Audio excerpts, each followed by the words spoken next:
Hi, welcome.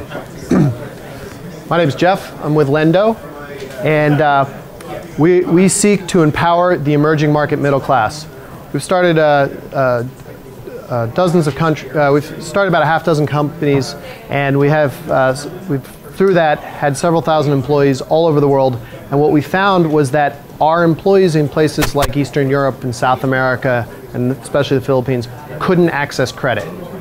And they couldn't improve their lives, and we thought that that was wrong. So what we did is we built Lenddo.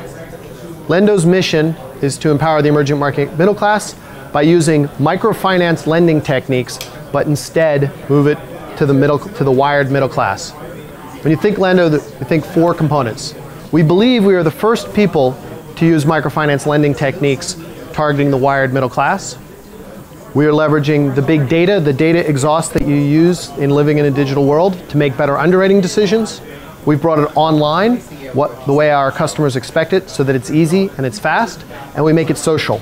Think Farmville for finance. If Farmville is able to get 50 million people in a matter of a couple months to learn about the finance of running a farm, why can't we engage people around finance? And we do that through badges and through gamification.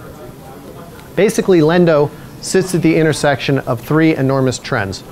One is most of the wealth creation is occurring in the emerging markets. That's where our 1.2 billion customers reside, so that bodes well. The second is that credit and lending and access to financial services in these countries generally doesn't work. The credit infrastructure isn't there, the credit scores aren't as mature or even existing in some cases, and you don't have the same sense of institutional trust and legal infrastructure that we enjoy here in New York.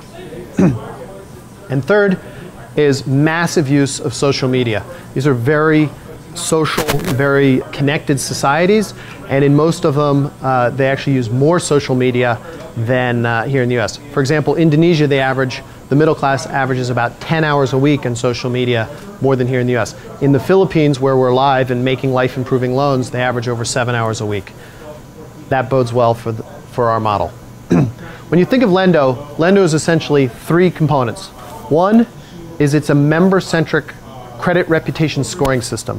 About 90% of our members use Lenddo to establish a reputation so that they can help other members of their community, or to establish a credit reputation so that if they need life-improving loans, they can get it.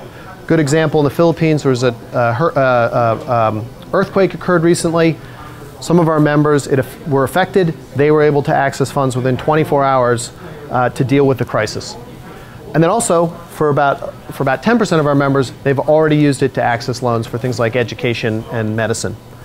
The second component to our platform is financial literacy. We believe that informed customers who understand how to budget and how to manage their finances are better customers.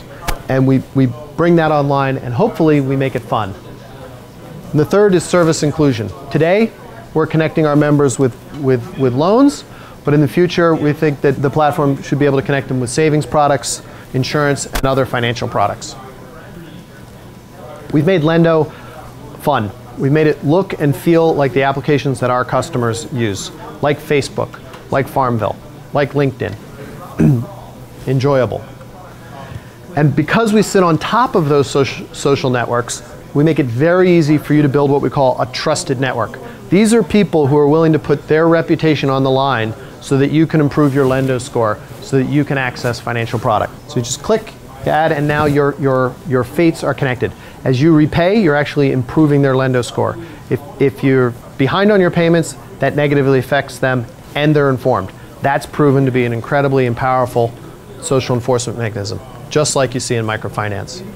We've tried to take all the good things from microfinance and make them better by bringing them online. We bundle it with education. We define the use of funds. It has a meaningful impact on default, but most important, we sit on top of whatever payment infrastructure is in country. That squeezes out a lot of the cost, so we're able to pass on a lot of that savings to our customers. We're integrated with social networks, so that provides large amounts of data to help us in the underwriting process, and we're targeting the middle class in the emerging market. So basically, the best one way to think of our business is we're in three businesses. The lending business is essentially the aggregation of demand, underwriting, and collections. And because we're online, and because we're integrated with social media, we have huge advantages in all three of these. For membership, we're growing about 1% a day. In order to get a loan, you need to invite people in to endorse you. The natural result is, as we get members, they invite more members in. It just keeps growing. In fact, about more than half our members are either through word of mouth or members inviting new members in. The second is underwriting. It turns out who's willing to vouch for you is an incredibly powerful indicator about whether you're going to pay it back. And that we're seeing that. Our default rates are close to 2%, much in line with what you see in microfinance. And the third is collections. In microfinance, about 90% of the collection activity is actually performed by members of the community. We're seeing the same thing. It turns out that if you vouched for somebody and they didn't pay, and you find out about it, you're highly incented to make sure that they repay. You have a talk with them, could be a member of your family, could be someone you see at work. Money comes back very quickly. So it's incredibly efficient, and we think that this is the future of consumer finance. But basically what we're doing is we're going back to basics. In the 1800s, JP Morgan was asked, what's more important, loan to asset or loan to income? And he said, the character of the man. What we're doing is we're using the social graph and endorsements to get to the character of the person.